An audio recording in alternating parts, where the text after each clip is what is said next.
我哋一齊有個祈禱先。親愛主，我哋感謝你俾到我哋學習嘅一日。今日係將臨期嘅最後一天，嚟緊咧，我哋就去期待主耶穌即係嚟降臨，為我哋咧去將救恩帶俾我哋。求主你祝福保守我哋，透過今日嘅經文，讓我哋咧可以學習得到我哋作為信徒，我哋究竟應該點樣去做，點樣去將福音傳開，點樣去作信徒嘅榜樣。求主祝福，奉耶穌基督嘅名祈禱，阿門。好，咁咧就。咁咧，我就將紙寫俾大家咧，就係19章嘅11至28節嘅。咁咧，其實簡單去講一講，跟住就問大家問題啦。咁其實因為我哋成個呢一次嘅路加福音咧，就睇咗7個比喻。嚟到今日咧，就係原則上係比喻嘅最後一個。咁啊，當然後邊仲有1、2個比喻嘅，但係唔多噶啦。路加嘅比喻基本上我哋講咗好多噶啦。咁對我自己嚟講，點解我會咁樣揀呢7個呢？係因為其實我一路都講緊，同大家講，我跟緊一本書，嗰本書叫做《壞鬼比喻》。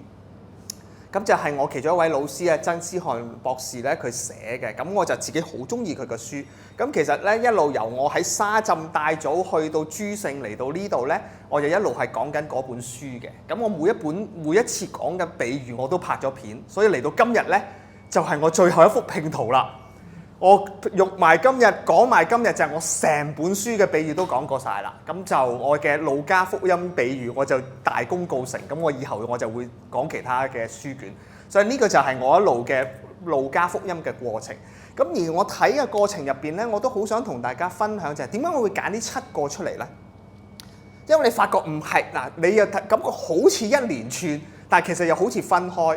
但係當我哋去睇緊嘅時候，我哋都會有一個感覺咧，我哋嚟去其實都係講緊一啲主題嘅咋，唔係話好似我哋以前學比喻咁，我學一個咧就學一啲嘅道德嘅規範，學一啲咧就學一啲嘅做人嘅標準，好似每一個比喻都講緊唔同嘅嘢。但喺我哋嘅課堂呢一次一系列咧，我俾大家去睇嘅時候咧，你都會發覺原來係一整體嘅喎。嗱，最記得我哋前邊咧，我哋用4堂啊，嗱，我哋7堂用咗4堂咧，係講一大抽嘅故事嘅，由呢個筵席啦，跟住去呢個嘅筵席，跟住就去咗浪子嘅比喻啦，不義嘅管家啦，跟住再去到後尾咧，係去到呢個僕人與呢個僕人嘅比喻，都係一連串嘅喎。即係話其實咧，耶穌講嘅每一樣嘢，其實佢都係好有目的地去講出嚟，而路加亦都好有目的地寫低佢，所以呢啲嘅編排係精心安排嘅。嗱，好啦，嚟到今日啦，今日呢一個比喻咧，19章嘅11至18節，你首先你一掀開嘅時候，你會見到咧，我嘅編排會好有趣。點解28節咧？明明係下一段噶嘛，係嘛？大家有冇留意啊？如果你正常睇，我哋正常睇聖經去到27節就嗰部分叫完啦，係嘛？咁但係我加咗28節落去嘅，我就想話俾大家聽咧，真係分段有時咧係人去分段嘅嚇，就冇標準嘅，其實真係冇一個標準。而我覺得咧，成個故事到最後就係話28節咧，我覺得係比較合理啲嘅，就係講晒呢堆嘢，佢就去耶路撒冷入城啦，咁就係成個終結啦。跟住後邊就係入咗城之後嘅事嚟嘅，所以咧我就咁樣擺入俾你知道，其實咧分段咧唔好信晒聖經排版嘅分段，呢個係個排版嚟嘅啫嚇，冇咩。咁我哋要學習呢樣嘢，咁呢個就俾大家。好啦，呢個就係呢一段啦。咁當然我呢度寫咗咧會前啲嘅，咁我哋一間先睇向上睇，點解要去到咁前去睇呢段故事？咁我而家先照按老套路啦，就問下邀請大家啦，大家可以提問下，你睇呢段聖經嘅時候，你會有啲咩問題想問嘅咧？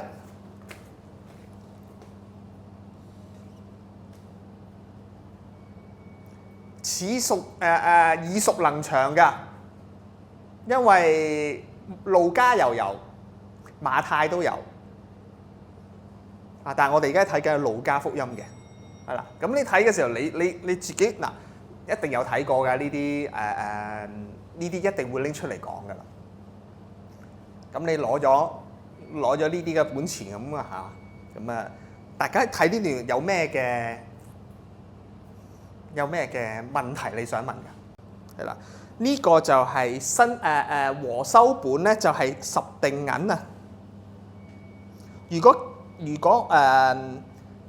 果係和合本，可能就係10個微拿，係咪啊？我唔知啊，10個微拿應該係叫 mina。我想知道即係等於而家嘅幾多錢？1錠銀就係100個銀幣，100個銀幣1日人工係1個銀幣，1錠銀就係3個月工資啦。你可以咁計啦，3個月嘅人工。10錠銀就係接近3年嘅人工啦。即係我點解會咁樣問咧？就話究竟啲錢多定少？多。因為上帝國快要係啦，仲埋再之前嗰句就嚟到耶路撒冷啦，就到耶路撒冷即係點解啊？我哋就覺得佢就死啫。當時嘅人咧，嗱你要諗翻喎，嗱我哋而家就知佢要死啫。當時嘅人咧，你覺得耶穌入城係準備要做咩㗎？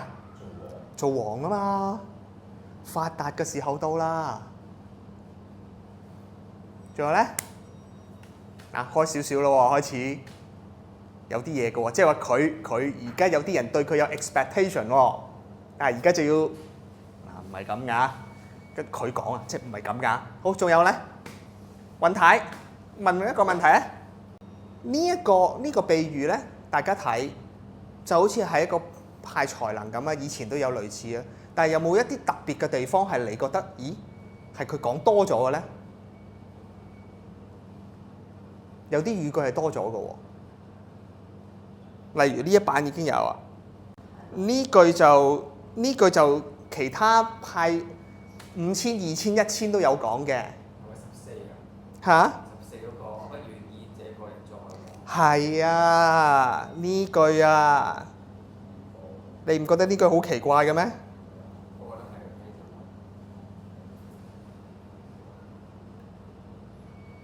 係特登講嘅喎，嗱，耶穌唔會講多餘嘅嘢嘅喎，即係話呢句有嘢嘅喎。如果你以前嗰啲故事喺再前邊都有㗎，5000、2000、1000啊嘛，俾你出去咪賺咯。咁點解會仲要講前邊話有啲人唔中意佢咧？咁即係話呢個彭耶穌係特登講嘅喎，就係因為佢要入耶路撒冷喎。然後佢先咁講嘅喎 ，OK 好，仲有喺張紙上邊，係咯，有人去懷疑啦。仲有咧，有一句好經典喎呢度，係其他比喻唔會咁講嘅喎。有冇啊？睇唔睇到邊句啊？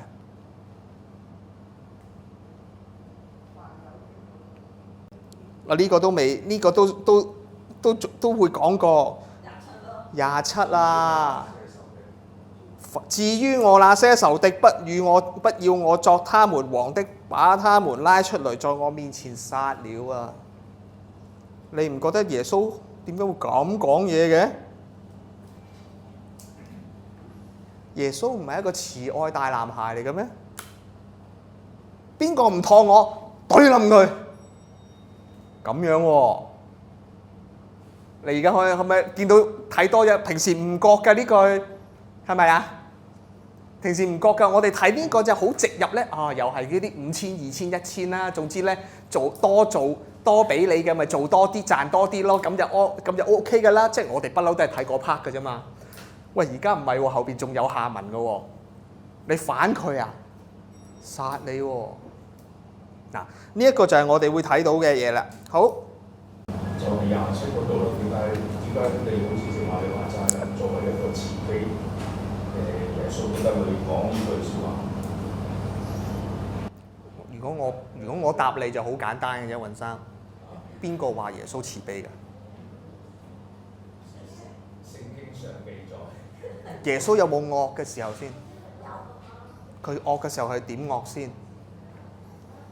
慈悲係我哋覺得嘅喎，因為我哋教會一路嘅教導唔係聖像嘅教導，教會咁多年嘅教導，耶穌就係一個溫暖大男孩，我叫做惡趴。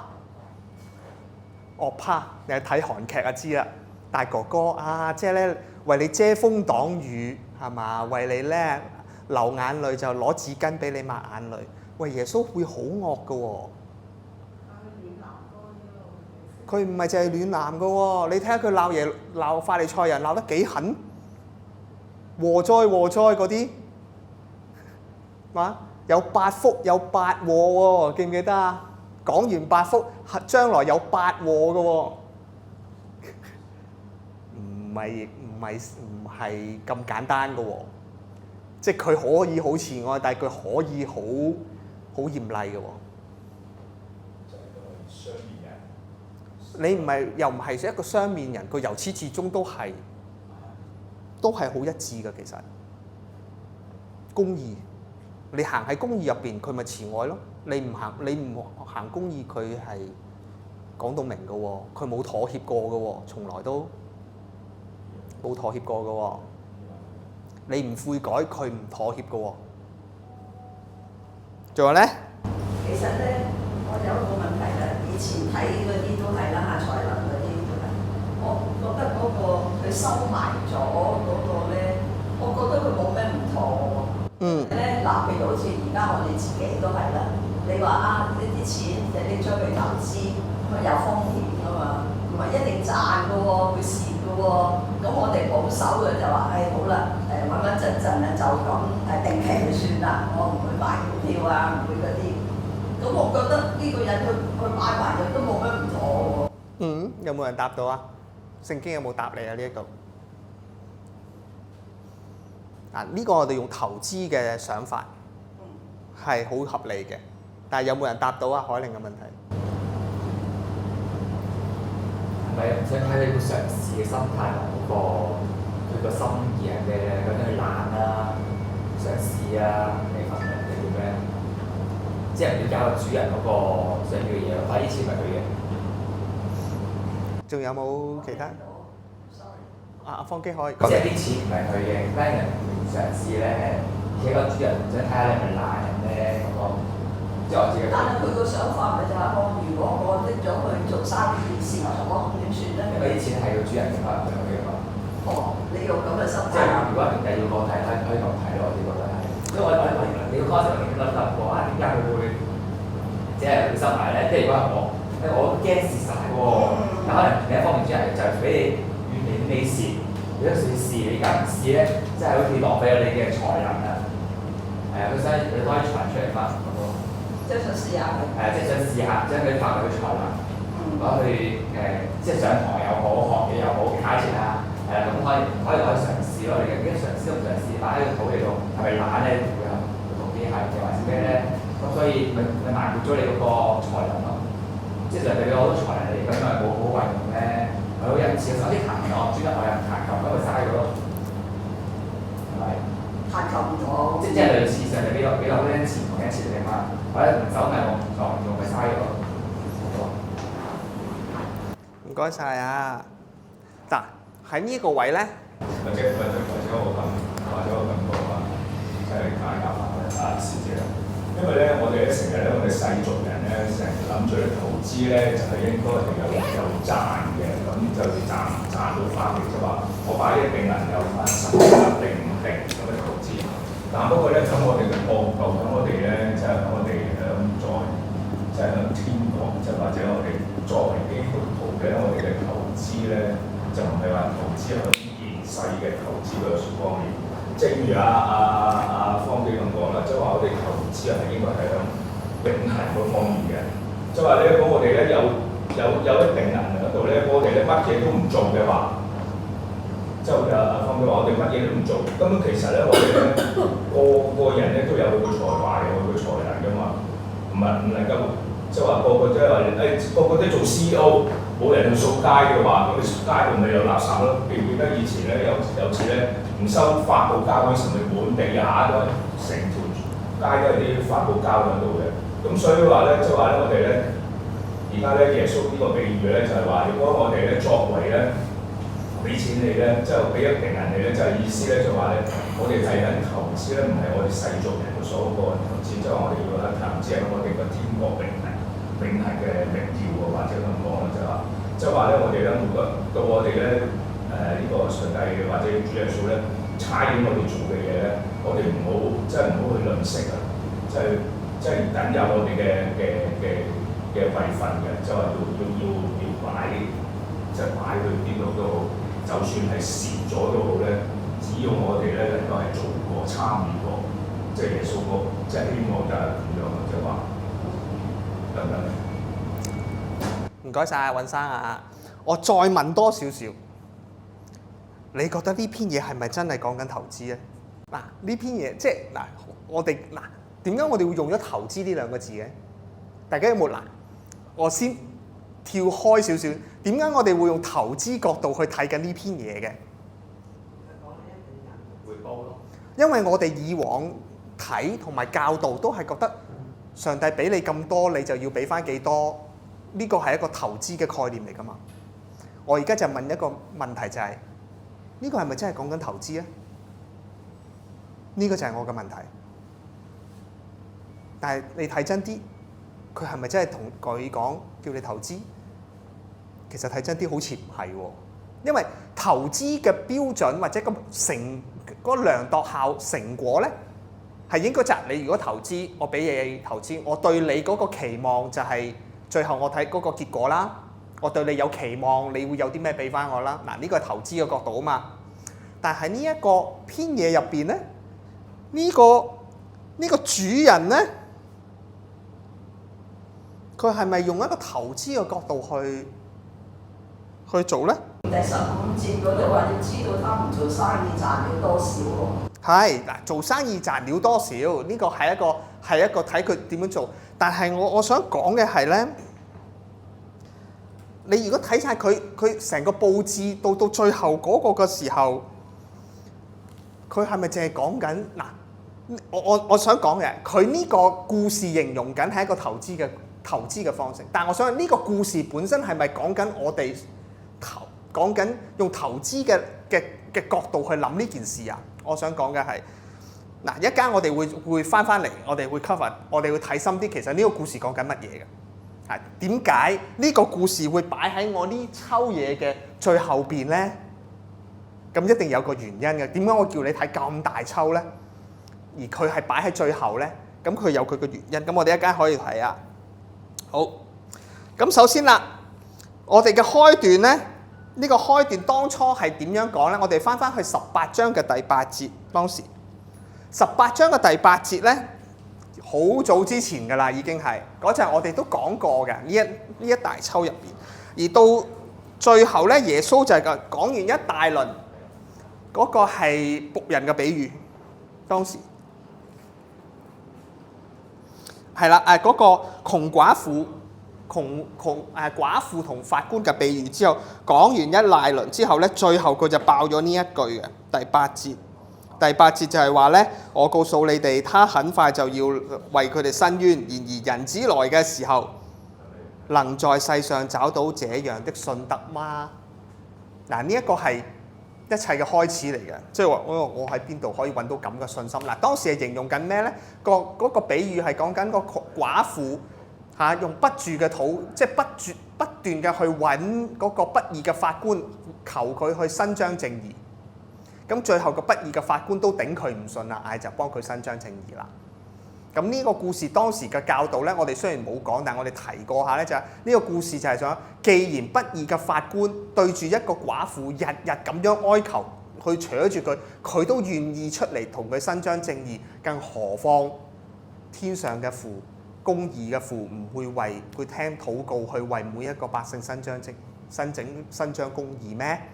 但係人子嚟嘅時候，可唔可以揾到一個好似咁樣嘅寡婦嘅信心，就係佢願意不斷去求天父去俾呢個公義？呢個信係咁樣，而咧我哋亦都講過信，我哋都有提過，上一堂都有提嘅。乜嘢係信啊？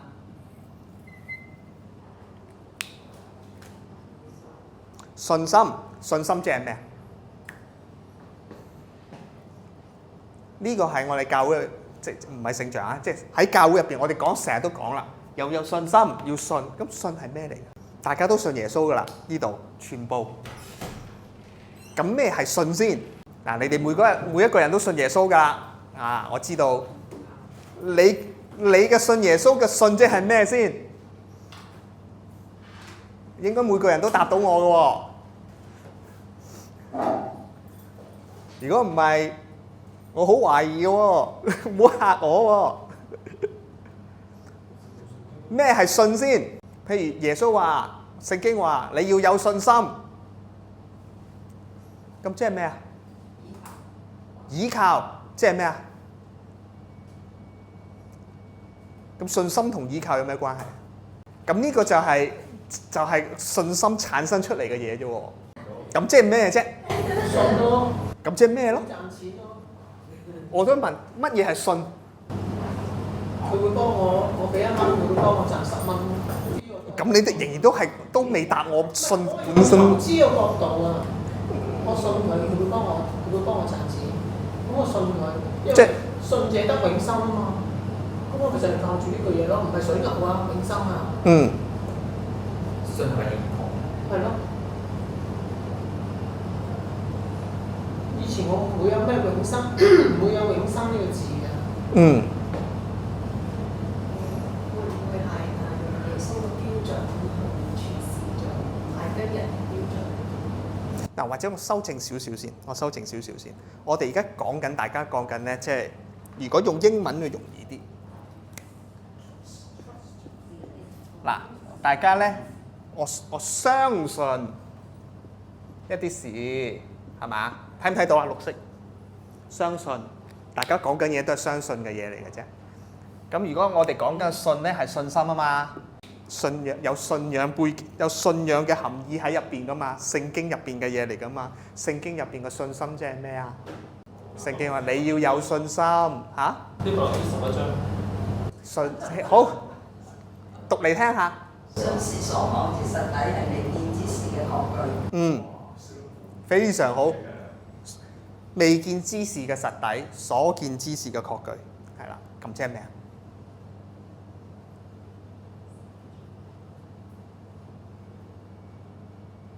即係有咗基礎咧，你就會即係譬如你對天父人或者講人啦嚇，譬如我同一個人相處，咁我相處過之後咧，就知道呢個人係 OK 嘅，咁我以後就會信佢。咁即係以後就算我未見到嗰啲咩嘢都好啦，未見之事嘅確據啦，即係有咗嗰個基礎，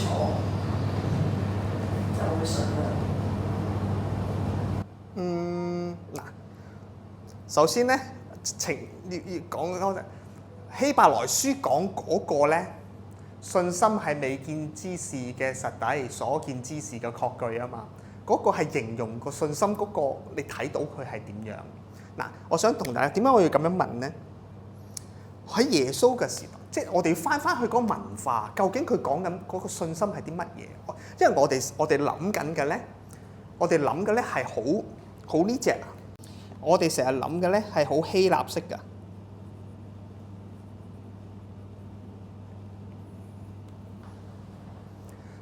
我哋諗緊嘅係好形而上，即係我腦入邊去諗，即係點解我哋要話咧？因為我哋教會嘅傳統咧係即係受咗好重嘅希羅哲學嘅影響，我哋諗得好抽象㗎。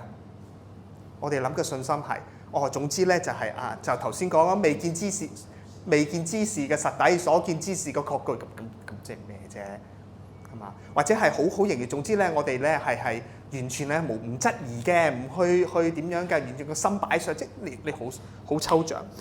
但係咧，我想講咧，喺猶太背景嘅人，猶太人係點樣講信心嘅咧？好簡單，信心咧，佢嘅字叫嗰個原文嘅字叫 emunah 係咩咧？你要站穩、堅定嘅意思，即係話你對一樣嘢，你係可以好堅定、好穩陣，唔會動搖，願意一直跟隨嘅，呢個就係信心嘅表現啦。所以咧，我哋叫亞伯拉罕做信心之父。你睇下佢一生人係咪就係站穩同堅定？無論上帝叫佢你會成為大國之父，佢咪堅定咯。但係佢眼見佢未見過嘅喎，佢到死嗰刻佢都未見到佢係一個大國嘅喎。佢上帝應許佢有應許之地，佢入過去啊，出過嚟啊。佢到死嗰刻都唔知佢踩緊嗰幅就係應許之地喎，但係佢相信佢會有。嗱，大家即係亞伯拉罕係死嗰刻都冇噶，佢嗰個太太死嘅時候，佢要俾錢去買個洞翻嚟葬嘅。如果嗰個地方係上帝應許咗俾佢，佢使乜攞錢出嚟買嘅啫？唔使噶嘛，唔使噶嘛。所以嗱，信心喺佢哋嚟講係另外一樣嘢嚟㗎，站穩堅定，不動搖。嗱，呢個就係個信心啦，對佢哋嚟講。好啦，而家就係呢樣嘢，你睇翻呢一句，你用呢一個概念擺翻落去，呢個寡婦對住嗰個不義嘅法官，咪站穩堅定咯，唔動搖咯，不斷去求咯。大家明唔明？明啦嘛，明咗呢一句之後，而家耶穌就問你：我去邊度揾到呢一份咁可以企得穩、唔動搖、咁堅定嘅一個情操咧？大家明唔明？我哋而家我哋去緊一個咩？講緊啲咩？大家明唔明先嚟到呢個位？我想首先我哋調節下對信嘅理解先。信唔係啲咁抽象嘅，如果唔係你唔知後邊再落去點講。耶穌，我喺邊度揾到啲咁嘅信啊？咁即係咩啊？但係而家好實在㗎，其實好實在㗎。嗰個窮寡婦嗰個反應咪就係信心嘅表現咯，得唔得？跟住我哋先開始睇落去啦嘛。好啦，所以咧。我哋嘅核心咧，真正嘅信咧，唔係一種口頭應承，而係你一個價值嘅轉移，你係有行動嘅，有變化嘅，係行出嚟嘅嘢嚟嘅。嗱，所以唔係淨係頭腦入邊啊，我信耶穌，個頭腦信咗，咁你冇行動嘅話咧，咁其實真係唔信嘅喎。嗱，呢個都係後邊打落就會繼續講落去噶啦，好多嘢全部行動嚟嘅。OK？好啦，亦都咧首先咧開始要糾正一下啦。呢個故事嘅背景就係咩咧？耶穌已經去到耶利哥啦，耶利哥已經到耶路撒冷噶啦，就爭最後嘅啫，最後一條路噶啦，大直路到噶啦。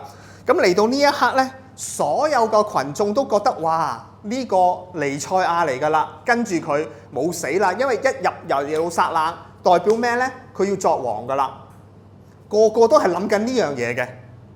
個個諗緊呢樣嘢，咁所以嚟到嗰一刻，如果所有嘅群眾當時諗咧，係諗緊咩咧？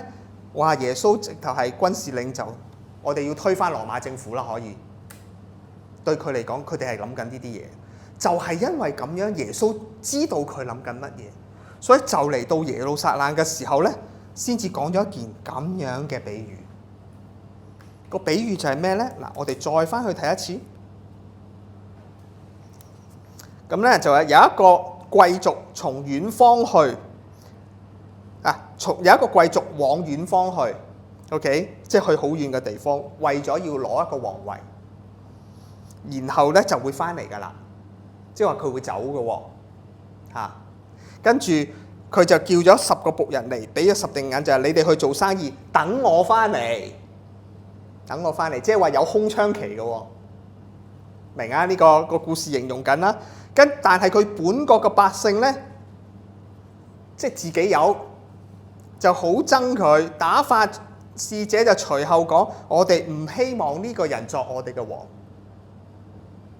嗱，成件事即係話呢個有一個人準備去做王噶啦，然後咧佢就要去遠方去接呢個皇位。去遠方接嘅時候，本國嘅人作反，唔中意佢。有一個空檔期。但係搞到一輪咧，到嗰個王翻嚟啦，作王翻嚟啦，就開始清算啦。清算逐個嚟，跟住咧好嘅就賞賜啦，唔好嘅就鬧啦，反佢嘅就要殺啦。嗱，個故事大概講緊呢樣嘢嘅。嗱，所以呢個係咪單純嘅就係講投資或者一個才能？唔係喎，因為你有背景嘅喎呢件事。咁你諗一諗喎，而家耶穌講緊呢個故事，如果你代入翻，佢準備要去邊啊？去耶路撒冷係去邊啊？跟住係啦，釘十字架之後咧，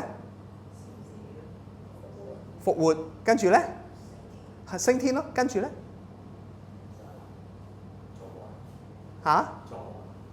係作王，仲有咧，佢翻嚟未啊？咁係咪似呢個故事啊？而家佢作咗王啦，佢要去遠方作王啊嘛，但係佢未翻嚟噶嘛，係咪？耶穌未翻㗎？志成，耶穌翻咗未？未啊嘛，未翻噶嘛，咁咪我哋呢個故事個場景咪就係咁咯。而家佢未翻嚟嘅喎。其實講緊呢啲嘢嘅喎，嗱，佢個王遠方去啦，我哋係等緊佢翻嚟噶嘛，好切合我哋㗎。而家呢個故事，而家我哋都係其中一部分嚟㗎。好啦，所以耶穌要糾正就係咧，王權係需要經歷遠行同埋領受嘅過程嘅，即係話咧，亦都暗示耶穌要受死、復活、升天同埋漫長嘅等待，好似直到而家。嗱，有一個過程啦。耶穌而家就係講呢個故事，同埋佢前邊嗰一大，佢就係講咗一啲咁嘅嘢俾你哋聽，或者路加福音展現咗俾你哋聽。咁我哋咧望一望所以喺對猶太嚟講，由當時嘅文化，嗰個係一個邪惡嘅世代，王權係需要合法性，要等待嘅，因為咧當時係羅馬帝國嘅時代。王啊，只有羅馬王嘅啫，猶太係滅咗國、亡咗國噶啦。你如果有個王出嚟嘅話，即係話你要反羅馬噶啦，咁就係搞革命噶啦。要對佢哋嚟講係諗緊呢啲嘢，所以如果一個王佢真係要翻，佢有佢個合法性，或者佢係有啲經歷考驗，佢先可以坐得穩。嗱，呢個係個背景嚟嘅。好啦，我哋明咗個背景之後咧，我哋講個點解會講呢一抽嘢嘅咧，係有一啲歷史性嘅。其實耶穌講呢個比喻咧係有啲影射嘅喎，就係呢一個啦。當時咧就係咁噶，實實在在咧係有一個人，咁咧就係大希律。大家知唔知大希律係邊個？將臨期、聖誕期一定會提佢噶啦。係啦，殺英國喺我哋聖誕故事入邊啊，三博士去揾嗰個王就係呢個大希律啦。但呢個大希律咧就好勁抽嘅。佢喺個建築啊各方面好叻嘅，但係咧好呢個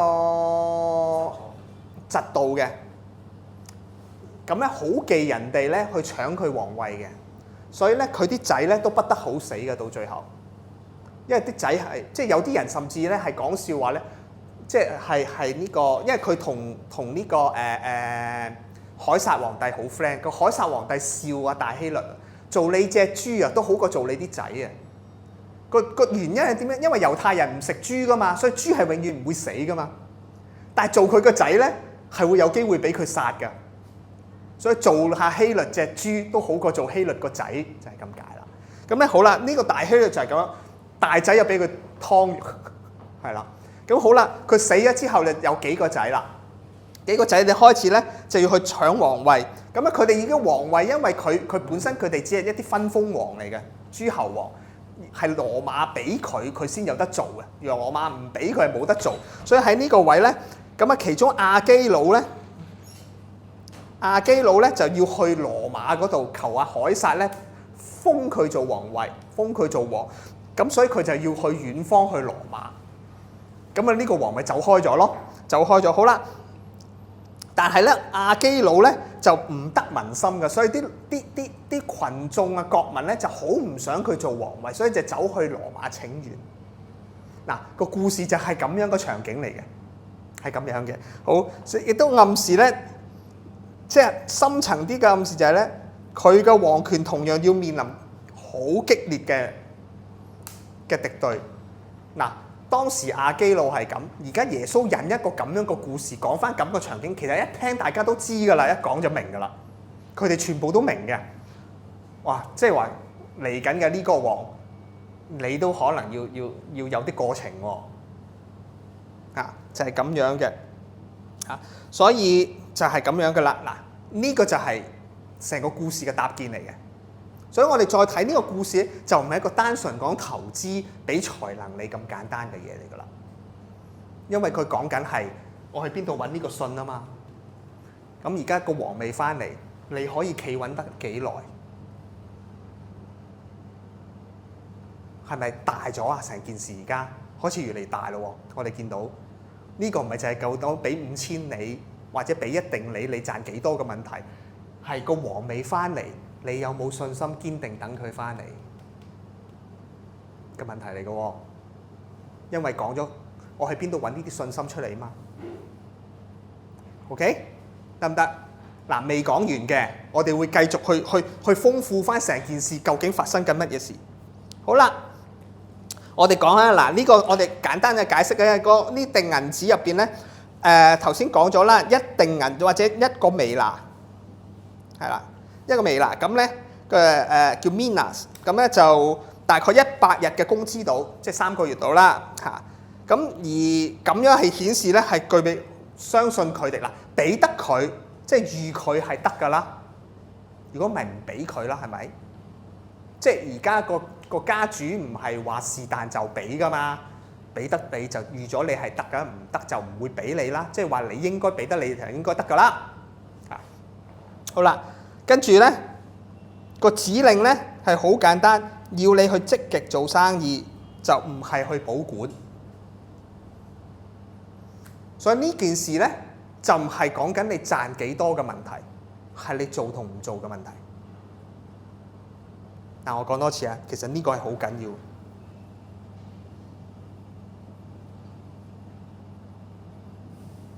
即係咧學啊，大家有冇睇星球大戰啊 Star Wars 啊 Master Yoda 就係 do or not do there is no try， 你只係做與唔做嘅分別嘅啫。喺呢件事入邊，佢唔係講你多少嘅問題，係你做唔做嘅問題。你睇真啲，呢個故事都係真係講緊呢樣嘢嘅喎。佢唔係計你多同少，佢計你做同唔做。呢個你嘅呢個故事講出嚟係有目的地講㗎。如果講俾群眾，你做同唔做嘅問題嚟嘅，你最後做成點咧？唔係佢嘅唔係問題，得唔得？呢個位呢個就係再推大啲咯喎。所以我哋成日去諗啊，究竟我喺教會，我都冇乜才能啦，我讀書又唔多，我咧對電腦又唔識。然後咧，我又成日記錯呢樣記錯嗰樣，我又唱歌又唔得，我有咩可以做啊？咁但係喺教會或者上帝對你嘅要求唔係做唔係得，唔係你做到幾多嘅問題，係你肯唔肯做嘅問題。你願意做就得啦。所以唔單止係喺個教會嘅侍奉，係我哋平時生命或者信仰生命入邊。我係咪成日講嘅？我哋嘅信仰要行出嚟㗎嘛？咁你有冇行出嚟嘅問題？唔係行幾多嘅問題。呢個由始至終都係呢樣嘢嚟㗎。咁好啦，所以另外最後啦，呢個責任就係咩咧？當僕人係有責任喺世上拓展神國。如果呢個比喻我哋睇嘅時候，耶穌講呢個比喻。好簡單好直接啦，我哋要一班人大家去，你會諗到係咩啊？就係拓展呢個天國嘅事業咯，係嘛？呢個國家就喺呢個天國啦。而家耶穌去咗遠方啦，佢會翻嚟啦。咁我哋呢一班作僕人嘅，我哋要拓展天國嘅事業，咁係要點樣做咧？咁咪去我哋嘅責任就係做呢件事咯，拓展咯，好好地去做咯，做與唔做。呢個就係而家個故事帶緊俾我哋教緊我哋嘅嘢。其實到呢一刻都好容易明嘅，係咪？唔係明啊，因為我哋好合理啫。我哋返教會我哋每一個，我眼見大家都有做緊侍奉，大家都做緊㗎，好好㗎。個路係啱嘅。不過而家我哋睇大啲就係、其實成件事究竟講緊啲乜嘢嘅咧？呢一段聖經入邊，好咧，呢一個係基本上呢一個嘅比喻故事大概講嘅嘢。咁我哋跟住要睇大啲啦。究竟為何不行動咧？就係一個邪惡啦。嗱，呢個就係我哋頭先講嘅啦。喂，唔做或者我要保守啊嘛。保守啲，咁我而家風險大，我咪唔做咯。嗱，而家我哋要傾嘅就係呢樣嘢啦。點解呢個故事入邊個王係話你唔做係邪惡咧？嗱，將銀紙包喺呢個毛巾入邊，喺當時嘅猶太法律入邊咧，係視為一個極不負責任嘅保管行為，顯示其輕慢嘅態度。嗱，可能你會問，咁即係點解啊？即係點解啊？嗱，我又問下大家啦，你記唔記得咧？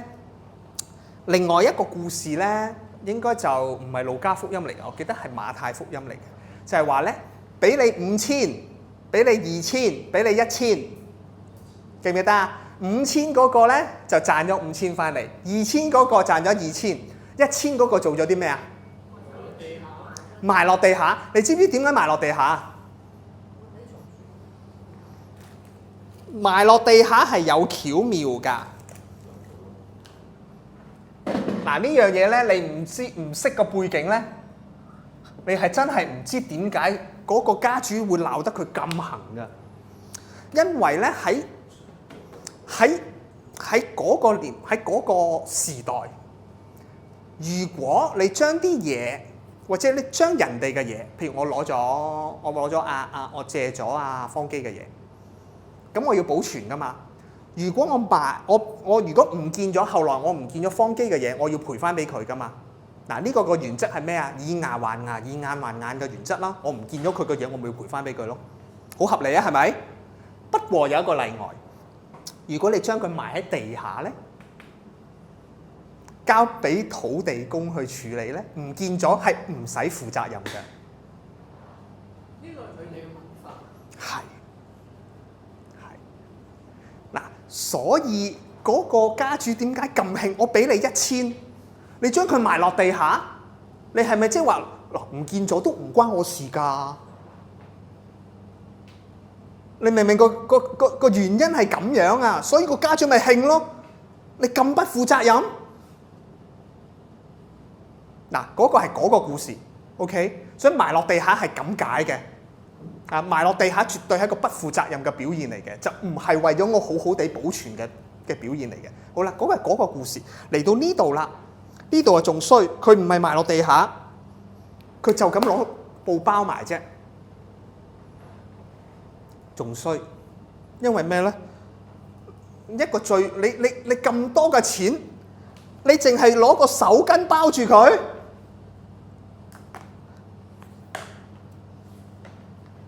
你咁樣保管，即係話我攞咗10皮嘅10萬蚊 cash， 跟住攞個百佳袋抽住，有咁樣保管嘅咩？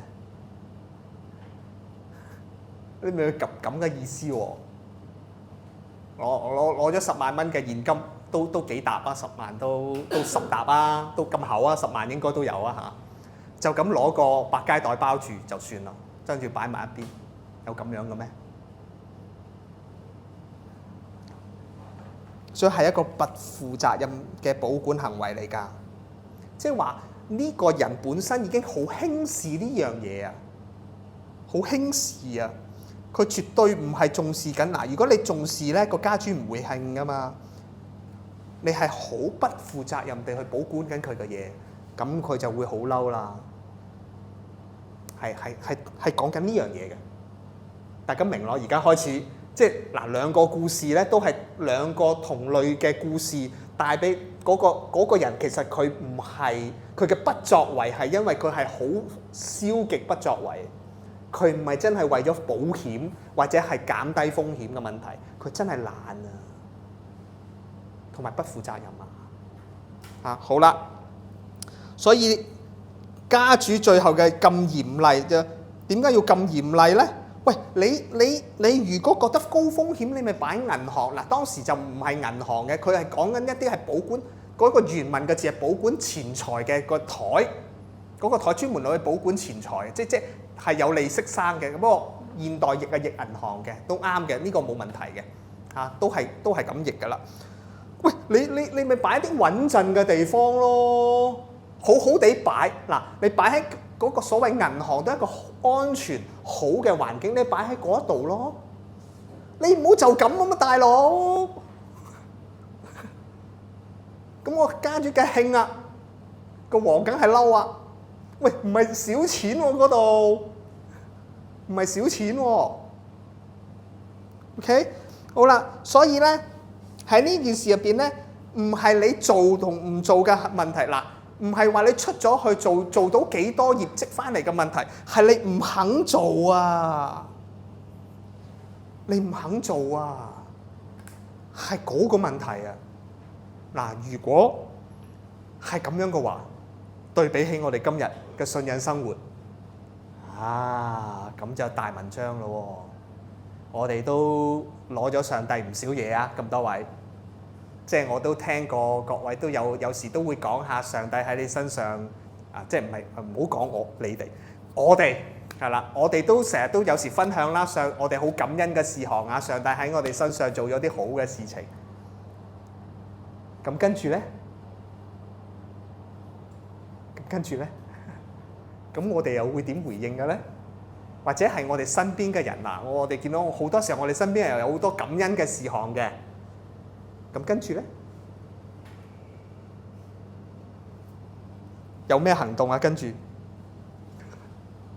嗱，上帝又幫咗你啦，俾咗5000你啦，或者幫你醫好咗你啦。咁跟住咧，冇下文嘅喎，好多時候都。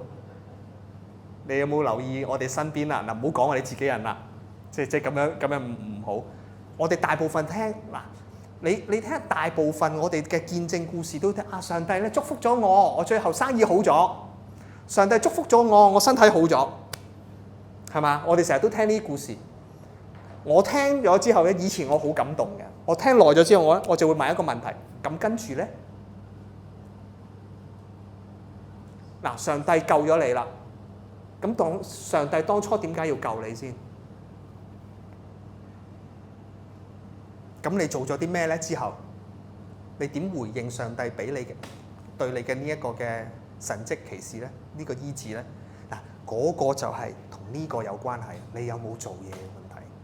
你做咗啲咩嘅問題？嚟到呢度得唔得？大家有冇嘢想講？喺呢一度咧講多少少啦。我成日都會講咧，我哋都同呢樣嘢咧，我哋都會成日講呢樣嘢㗎。神蹟咧就係即係上帝喺你身上做咗啲好奇妙嘅事啊，係咪？我想講嘅咧，喺我哋嘅信仰入邊或者聖經入邊咧，耶穌每一次行神蹟咧，佢唔係為咗表演魔術㗎。耶穌每一次行神蹟係因為佢要證明佢講嘅嘢係誠信真實，佢要證明佢有呢個能力。佢講嘅呢句説話有能力，所以我做一個神蹟俾你睇。嗱，記唔記得嗰四個朋友掉個毯子落去俾耶穌醫佢啊？原本耶穌一開始唔係醫好佢隻腳㗎，佢話你個罪赦了，係咪？記唔記得呢個故事？佢係講你赦罪，跟住咧啲法利賽人話你又憑咩有赦罪講呢句説話？跟住耶穌先話啦，為咗證明我有赦罪權力呢句説話嘅能力。我講得出做得到，我而家我就表演個神蹟俾你睇，證明我講我赦罪係有呢個能力嘅。跟住佢咪醫好佢咯，係嘛？個故事係咁樣形成嘅。跟住你睇所有神蹟故事都係佢要證明佢一啲嘢㗎。嗱，所以咧都喺呢個課堂嗱，呢一個係最後一節啦，即係將來仲有冇得教我都唔知啊，要問牧師啊。但係呢句我一定要話俾大家聽嘅。所有嘅神蹟咧，耶穌行嘅神蹟，佢背後一定有一啲個説話要帶出嚟證明嘅，所以個神蹟係 back up 嗰句説話㗎 ，back up 嗰句説話。好啦，直到今日對我哋嚟講，我都係嗰一句嘅啫。如果我哋經歷過神蹟嘅話咧，我就奉勸大家要留意一下，上帝係咪同你講過一啲説話，曾經講過一啲説話俾你聽。而家用一個神蹟話俾你聽，我係堅㗎，所以我同你講嗰句係真㗎。咁嗰句嘢，大家有冇留意過？呢個咧係我邀請大家真係要睇一睇，亦都幫助我哋身邊弟兄姊妹。我哋可能沉醉咗個神蹟，哎呀，上帝幫咗我啊！今次啊，我個仔咧考到個好學校啦。咁喂，神蹟俾咗你啦，上帝俾你嗰句説話，你做咗未？呢個就因為上帝會計數嘅喎，點計數啊？呢個故事咪講咗咯，呢個故事咪講咗咯。上帝同你計數嘅喎，將來翻嚟，你如果唔作為咧，你就係嗰個邪惡嘅僕人喎，唔係講少喎呢件事，得唔得啊？呢一個咧就係我哋睇好啦，我哋再睇多啲啦。咁點解會講咗呢一抽嘢咧？當時咁咧話説咧，我哋有喺呢個故事之前咧，其實我想講而家呢個故事，我哋頭先睇係一個總結嚟㗎，係一個總結。個總結就係咩咧？前邊發生咗幾件事，咁我哋睇一睇前面發生咩事。嗱，好簡單，好快講嘅啫。一開頭18章嘅18至30節咧，就有一個官長嚟，有一個官嚟。呢個好經典嘅，就話咧，夫子，我有乜嘢做啲乜嘢嘢可以承受永生啊？咁啊，耶穌咪答佢咯，你呢啲咪得咯。咁啊嗱，但係呢個官咧，佢就話：，你講嘅呢啲，我從小就做開啦，我都知啦。得㗎啦，唔好嘅，我會 cut 咗你嘅樣，放心，你跟住唔會。我好介懷啲踎低腰，因為我而家做唔到。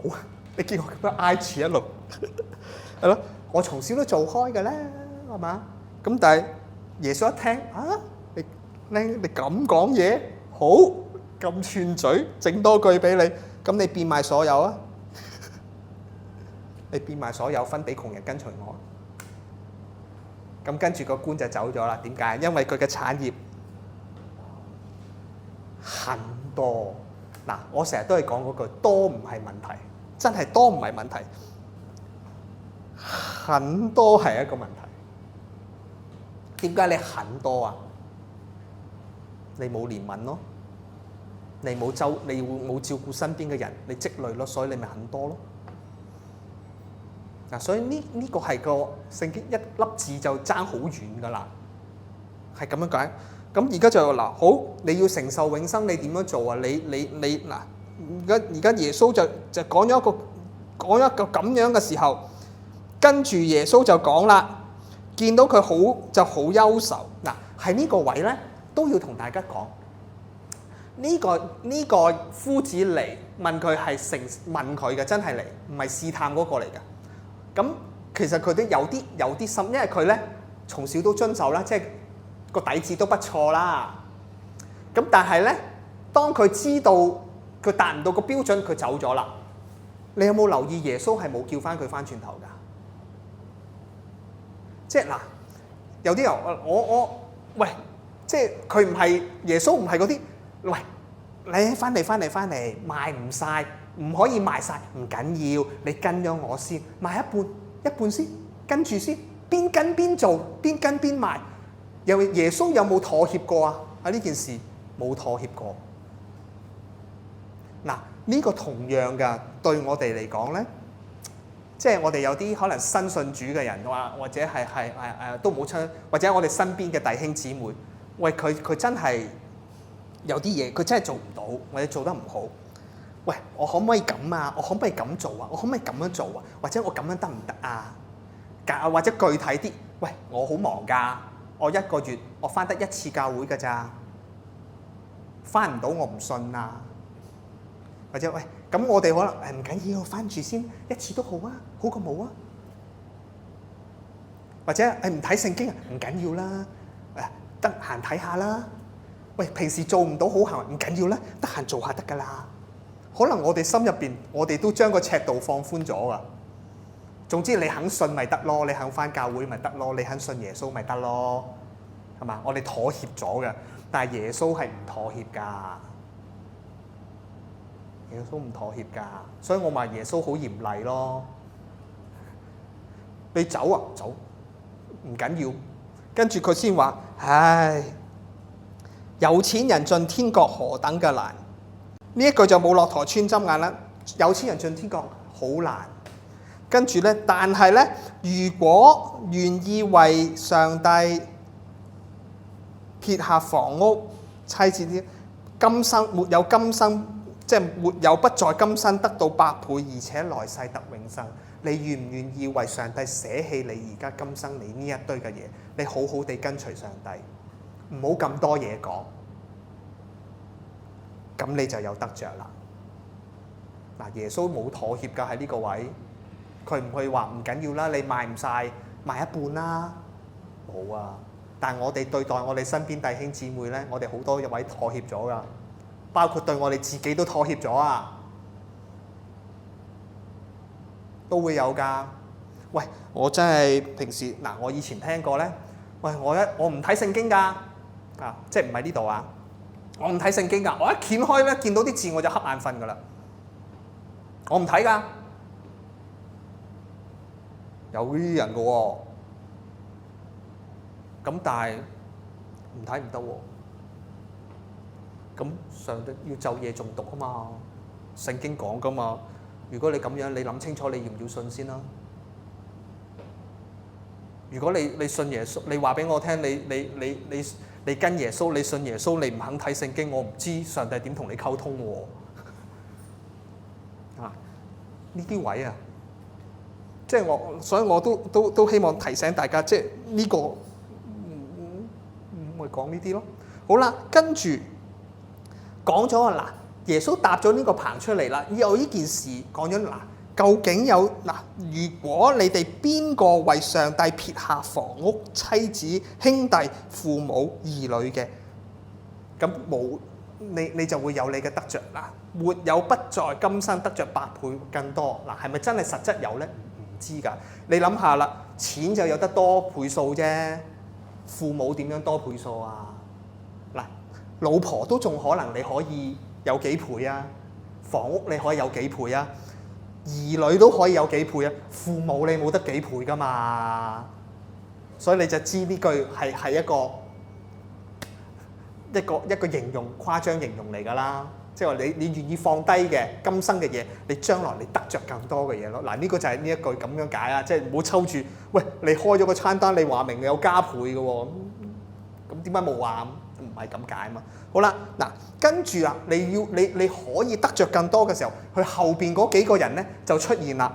嗱，跟住就講嗱，首先一開始嗰個經文咧講完呢段之後咧，耶穌就講佢預言佢要復活啦，要死要復活。所以第一樣嘢話俾你聽，你要撇下所有啊嘛，好似耶穌咁，佢連條命都要撇低噶咯喎，但係佢會復活。嗱，呢個就係講翻佢之前嗰句。嗱，你要永生啊嘛，好似佢咁撇低啊，撇低咩啊？撇低條命先啦，第一件事，願意撇低，夠膽撇低條命。嗱，將來我先再同佢個死係代表乜啦？但係嗱，呢個第一樣嘢，好啦，講完之後，佢做新教啦，嚇，即係我點樣預言？好啦，我哋跳快啲，跟住講咗兩個人，後邊嘅聖經就講咗兩個人，一個咧就瞎子，個瞎子咧好簡單。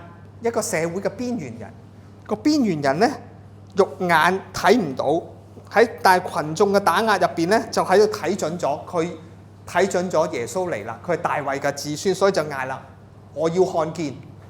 結果耶穌令佢看見，醫好咗佢嘅病。呢個就係當你諗，當嗰個瞎子人佢喺度嗌緊耶穌嘅時候，嗱，呢個係35章35節至43節，佢嗌緊耶穌，啲人撳住佢唔準佢嗌，但係佢搏命都要嗌，最後耶穌看見聽見醫好咗佢。嗱，呢個背話俾佢好掙扎，佢不惜一切都要耶穌，都要嗌耶穌。嗱，就係嗰個精神，嗰個態度。嗱，為咗耶穌，無論點樣啲人撳住你都好，佢都要照去。好啦，跟住撒該啦，更加出名啦。就係嗰個稅吏長啊，爬上自己嘅身材太矮，跟住佢爬上個桑樹上邊叫耶穌，跟住耶穌見到佢啦，撒該，我今日就去你屋企食飯。然之後撒該就回轉啦，話我攞晒佢個財產出嚟，將一半分翻俾嗰啲咧，佢以前欺詐過嘅人，呃過佢嘅4倍賠翻俾人。嗱，我講過啦，稅吏係啲好邪惡嘅人嚟嘅，喺當時嚟講，喺原則上咧，喺我哋而家嚟講叫做漢奸㗎啦，因為你出賣自己嘅民族，去幫羅馬人去欺壓自己嘅人，所以稅吏係好邪惡、好衰嘅。而家佢稅吏長係衰中之衰。而家佢悔改啦，我總之咧，我透過分翻歸回嗰啲將分家產，歸回翻晒嗰啲欺壓嘅錢，然之後做完呢堆嘢之後，耶穌講今日救恩嚟到你屋企。透過佢嘅回轉，佢嘅行動，耶穌就話：你今日有救恩啦。係咪回應翻？你要點樣做可以得着永生啊？嗱，你要做啲咩嘢去得着永生啊？你撇低所有，分俾窮人啊嘛。佢而家咪做咗咯。你記唔記得呢個啊？撒該咪做咗咯。咁佢咪有永生咯？有關係嘅喎，大家睇到咯。所以呢個好簡單就係你咁樣行動咯。好似個盲眼嘅，你搏命人哋撳實你，你肯掙扎嘅，你用盡你一切嘅力氣去找住叫耶穌，耶穌咪見到你咯。然之後呢一個你肯回轉嘅，將啲嘢分晒俾人，耶穌話你今日有救恩啦。呢個係好實在行動嘅嘢嚟嘅咯。好啦，而呢一個咧亦都係睇到撒該嘅啟示，就係俾我哋咧，你要具體去補償，真係做，你虧欠咗嘅人，你真係做。呢個咧亦都係特別咧去告誡我哋咧，即係喺信仰上邊咧，我哋有時我哋睇到一啲嘅故事啊，我記得有一個咧喺台灣嘅，就一個殺人犯，佢咧係犯咗姦殺。好經典，犯咗姦殺，跟住喺個獄中信耶穌，信咗耶穌，臨判死刑之前信咗耶穌，跟住就死咗啦。咁啊教會啲人就會喺度，教會界就去辯論啦。佢因為信咗耶穌，佢咪得永生咯。但係嗰個俾佢姦殺嘅細路女咧，因為未信耶穌嘅，就喺個信仰入邊覺得佢會落地獄啦。咁就好轟動嘅呢件事。我就唔係講啲上天堂落地獄嘅問題，我就係講一樣嘢嘅啫。就係嗰個，我哋就咁睇，係喎，個殺人犯信咗耶穌，咁信咗耶穌得救咪上天堂，即係呢個係我哋諗緊嘅嘢啦。但係如果喺呢一度咧，喺呢一度嘅標準咧，擺喺撒該身上咧，你虧欠咗嘅人，你要真係當面回翻俾人。如果你真係即係站喺我嘅理解啊，套一樣個故事擺落去，呢位殺人犯，你喺獄中信咗耶穌，你得着喜樂，得着平安 ，OK。你有冇同翻呢個父母講過對唔住咧？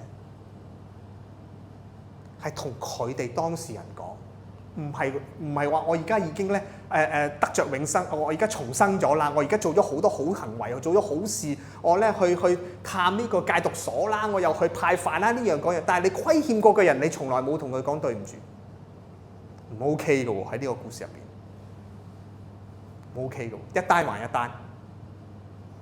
呢個都係我想同大家撒該嘅行為話俾你聽，你去揾翻你虧欠過嘅人，同佢對親自同佢做翻補償同復和，呢個先係你要做嘅嘢。咁樣你嘅救恩先嚟到你屋企啊！唔係信咗耶穌大晒㗎，信咗耶穌你要做後邊嘅嘢啊！又一次做嗱，呢個都係俾我哋去學習一樣嘢。喂，我哋可能身邊都有虧欠唔少人㗎，我一定最多添啊！我咧係口多，我好多嘅。但係後來咧，我真係學啦，我真係學對唔住。我試過一次真係，我喺個學道班入邊，我得罪咗一位弟兄，真係。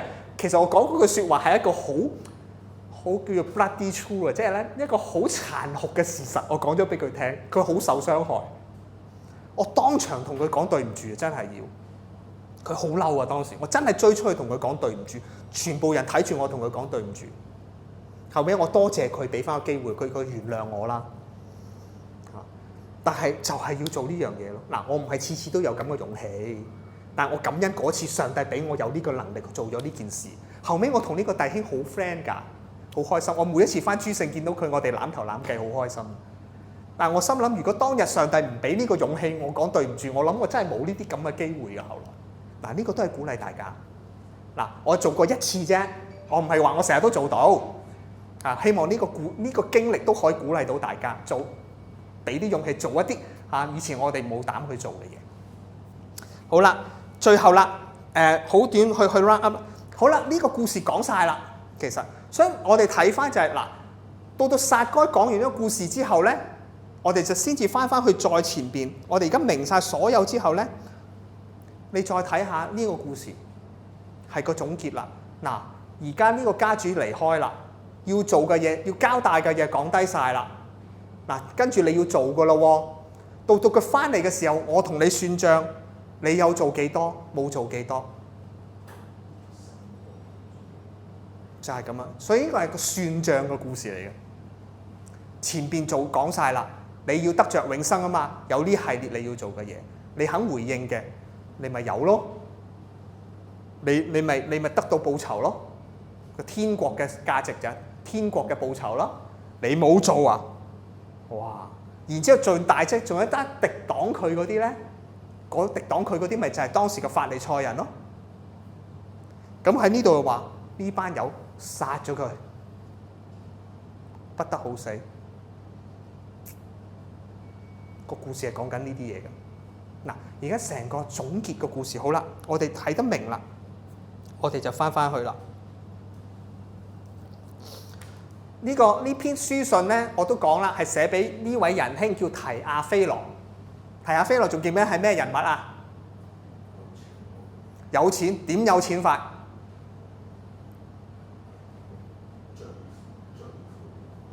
喺個帝國入邊，佢係騎士級嘅人，佢嘅家財係一個羅馬軍官600至1000倍一年嘅人工，即係話一個羅馬軍官要做600至1000年先可以去到佢家財嘅地步，仲要係最低標準，即係話佢好勁㗎啦。騎士級就已經係元老院下邊嗰級嚟㗎啦，好高好高㗎啦，好高好高。即係喺香港嚟講，你可以想像呢個人咧，佢係住百家道，平時唔使做，朝頭早自然醒，安樂醒然後咧就落去 IFC 食個早餐，跟住就去打 golf 或者夜晚就去嘆紅酒 party。就係呢啲人嘅啫，佢係唔會知道原來有人咧踎喺呢個麥當勞過夜嘅，佢唔知有麥難民嘅，佢係唔知有呢啲，佢唔知天橋底下邊瞓緊啲咩人，咩都唔知，佢唔知人哋做板間房嗰間房咧，可能就2張台拼埋咁大嘅房，佢見都未見過啲咁細嘅房。嗱，佢就係一啲咁樣嘅人。OK， 而家佢路加寫呢個路加福音俾佢，跟住就寫埋使徒行傳俾佢，寫俾佢係咩啊？你一個咁大嘅，好啦，而家上帝你而家有咁嘅能力，你信耶穌啦，上帝俾有咁多嘢，你手上有咁多資源，你點做？你點做？諗翻嗰個家主，諗翻之前嗰個官，諗翻撒該，咁你而家你點？你有權啦，又有錢啦。咁你做緊啲乜嘢？你做啲乜嘢？嗱，呢個係對提亞非羅好大嘅挑戰嚟㗎。喂，咁多錢喎，好多錢㗎咯，佢好有錢喎，你點做？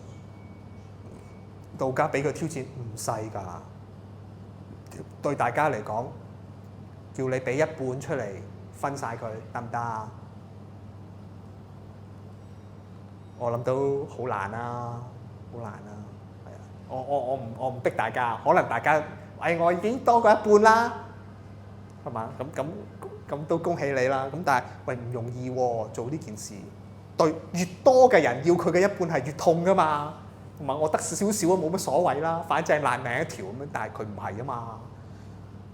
咁對比起啦，我哋嘅學習又點咧？我哋就好似呢個拓展部嘅同工一樣啦。我哋而家嘅使命咧，就要提高上帝喺世上嘅民望。咁你做啦，你點做？呢個王咧就未翻嚟嘅，係會翻嚟計數嘅。咁我哋而家要點做咧？呢一個就係俾我哋嘅功課，最後呢一版啦，差唔多係呢一段研經咧，就係一個叫好似一個代班嘅任務嗱。我覺得呢個例子幾好嘅，大家唔知啲字睇唔睇得清楚，我就讀俾大家聽。主人出門前咧就交代好僕人咧就照顧好呢檔生意。有啲員工咧就怕出錯，所以咧就淨係將個店門咧鎖好就算啦，鎖咗閂好就算啦，不做不錯啊嘛。咁呢啲就係嗰啲惡僕啦，或者係財主官，就係唔肯做嘢嘅人。而咧有一啲員工咧，佢就好願意冒着被敵對鄰居嘲笑嘅風險咧，照樣打開門，周濟窮人，實踐主人公義嘅家規，就好似撒該一樣。當呢個王翻嚟嘅時候，就係呢個主人翻嚟嘅時候，佢就唔係睇帳面利潤嘅，佢係睇下咧，佢唔在場嘅時候，邊個仲仍然能夠活出呢一家店嘅精神。嗱，呢個故事總括咗我哋今日要講嘅嘢，成段聖經就係咁樣講噶啦。我哋有冇活出耶穌嘅精神？有冇？有冇？唔係活咗幾多，係有冇活過咁簡單啫。有做同冇做嘅問題，唔係有做咗幾多嘅問題。啊，唔係 ，sorry， 好似講錯咗。啊，係有冇？唔係計你個效果或者個效益，係計你有同冇。咁我哋就稱下我哋自己係咪真係有啦？係咪真係有？我哋嘅有，我都係講，唔係淨係喺個教會入邊做侍奉咁簡單啊！我哋行出街，我哋展現咗幾多我哋基督徒，即係上帝要我哋做嘅嘢咧？憐憫身邊嘅人，關愛身邊嘅人，周濟、憐憫，有受傷嘅，我哋有冇關心佢哋？嗱，呢個咧先係信仰嘅精神，係信仰嘅精神。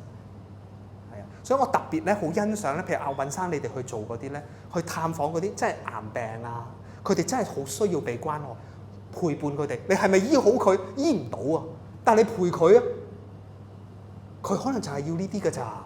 你願意去就得㗎啦，願意去就得㗎啦。或者好多我哋身邊係好似嗱，好多我哋不見到嘅工作，阿方基佢做咗嗰啲嘢，其實好多人未必睇得到嘅喎。影音嗰啲邊度見到嘅啫？但係我好中意嗰個精神，嗰張紙即係貼喺個房入邊。總之靚嘅影音令到啲人聽得舒服，就係一個好出色嘅侍奉。冇人見到，亦都唔會有人講多謝嘅呢件事，但係做咗啦佢。或者佢影咗好多相，即係大家有冇影多謝個方基影咁多靚相咧？真心多謝你，真心多謝你。係啊，好多教會都冇咁樣個個禮拜影相，但係你影低咗，我哋有好美麗嘅回憶。仲要冇佢嘅相喎。係啊，冇佢自己喎，所以真係要多謝佢。即係我唔知你平時有冇人多謝你，但係我真心多謝你。真心多謝啊！我而家唔係講遺言啊，即係我下個禮拜繼續翻㗎，大家唔好驚啊！但係我諗我哋係要多啲呢啲嘢，多啲啲嘢，有同冇肯做就得啦。啊，咁樣呢一個咧就係差唔多最後啦。所以咧少少個反思啦，即係呢個俾大家去諗一諗啦。你嘅信究竟能夠你嘅所作嘅嘢能夠讓有冇能夠讓周圍嘅人可以睇到神國個公義咧？所以我咪講個信咧。站穩堅定係表達到出嚟嘅嘢嚟㗎，唔係頭腦入邊嘅嘢。頭腦入邊嘅嘢人哋睇唔到嘅，但係你做出嚟嘅嘢可以堅定地做，任勞任怨地做，不辭勞苦地做，呢啲係人哋睇到嘅。嗱，就係咁樣嘅嘢。呢個就係我想分享俾大家，亦都係我哋成個路加福音比喻嘅完結啦。咁啊，就係咁樣。Thank you。哇！我哋一齊有一個祈禱啊！親愛主，我哋感謝你俾我哋咧完成咗呢個路加福音7個比喻嘅故事。求主咧，你讓呢一堆嘅故事能夠燃亮我哋嘅心，亦都溫暖住我哋，讓我哋咧喺呢個歪曲悖謬嘅世代入邊，我哋仍然咧能夠作一個光明之子。求主你祝福我哋，保守我哋，奉耶穌基督嘅名祈禱，阿門。Oh，thank you，thank you。